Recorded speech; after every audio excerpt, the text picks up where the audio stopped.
మొదటిసారి భారత communist party కార్యాలయానికి విచ్చేసిన వారికి, అదేవిధంగా స్టేషన్ గన్పూర్ శాసనసభ్యులు కడియం శ్రీహరి గారికి స్వాగతం పలుకుతూ, వరంగల్ పార్లమెంటులో బీజేపీని మట్టి గర్పించి కాంగ్రెస్ పార్టీ జెండా ఎగురవేసినటువంటి సందర్భంగా వారికి శుభాకాంక్షలు తెలియజేస్తూ, వారి గెలుపులో భారత కమ్యూనిస్ట్ పార్టీ కార్యకర్తలు, ఈ వరంగల్ పార్లమెంటు పరిధిలో ఉన్నటువంటి భారత కమ్యూనిస్ట్ పార్టీ కార్యకర్తలు అందరూ కూడా సొంత అభ్యర్థి మా పార్టీ అభ్యర్థినే అనేటువంటి ఫీలింగ్తో ఖచ్చితంగా బీజేపీని ఇక్కడ మట్టి గర్పించాలి, కాంగ్రెస్ పార్టీని గెలిపించాలనేటువంటి లక్ష్యంతో ఇక్కడ మరి కడియం కావ్య గారిని భారీ మెజార్టీతో వారిని గెలిపించడం జరిగింది.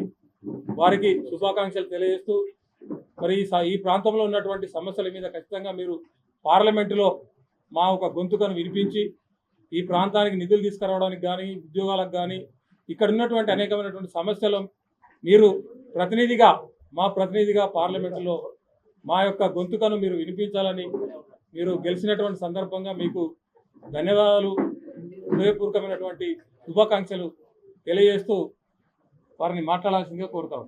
మొన్న 18వ లోక్సభ ఎన్నికల ఫలితాలు 4వ తారీఖు నాడు వెలువడించడం జరిగింది.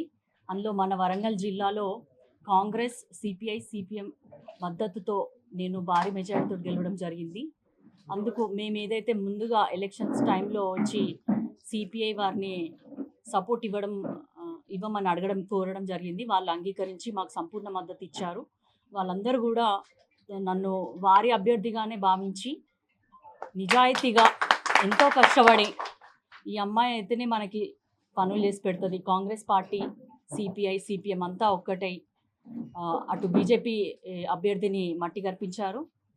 ఇక్కడ మన ప్రధాన కార్యదర్శి సిపిఐ మన తక్కెలపల్లి శ్రీనివాసరావు గారికి, అట్లాగే వెంకటరాములు అంకుల్ గారికి, తర్వాత ఇతర సిపిఐ కార్యదర్శులు కానీ, మెంబర్స్ కానీ, అట్లాగే స్టేషన్ గన్పూర్ ఎమ్మెల్యే కడియం శ్రీహరి గారికి, ఇక్కడ వచ్చిన ప్రతి ఒక్కరికి కూడా నన్ను చాలా కష్టపడి గెలిపించుకున్నందుకు ప్రత్యేకమైన ధన్యవాదాలు, కృతజ్ఞతలు తెలియజేసుకుంటున్నాను. రానున్న 5 ఏళ్లలో కూడా కాంగ్రెస్ పార్టీతో ఎంత అదిగా పనిచేస్తానో, సిపిఐ పార్టీ వాళ్ళకి ఉన్న సమస్యలు కానీ, వాళ్ళకు ఉన్న విషయాలపైన కానీ ఏ ప్రాబ్లం వచ్చినా కూడా నేను వాళ్ళ అభ్యర్థిగా ఎట్లయితే పోటీ చేశానో ఇప్పుడు వాళ్ళ అభ్యర్థిగానే, ఎంపీగానే వాళ్ళకు కూడా అంతే విధంగా సహాయం అందిస్తాను.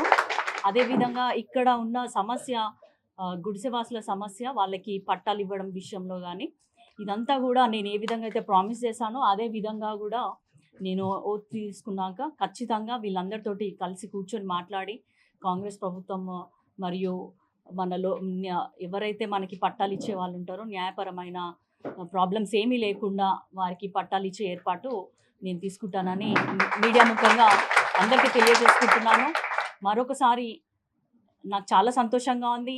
మళ్ళీ నన్ను అంటే ఏదో నామమాత్రంగానే సపోర్ట్ ఇవ్వడం కాదు, వాళ్ళు గ్రౌండ్లో కూడా చాలా వర్క్ చేశారు. ప్రతి ఒక్కరు కూడా చాలా సహాయ సహకారాలు అందించారు. కాబట్టి అందరికీ కూడా పేరు పేరున నా కృతజ్ఞతలు, ధన్యవాదాలు తెలియజేసుకుంటూ ముగిస్తున్నాను. Thank you.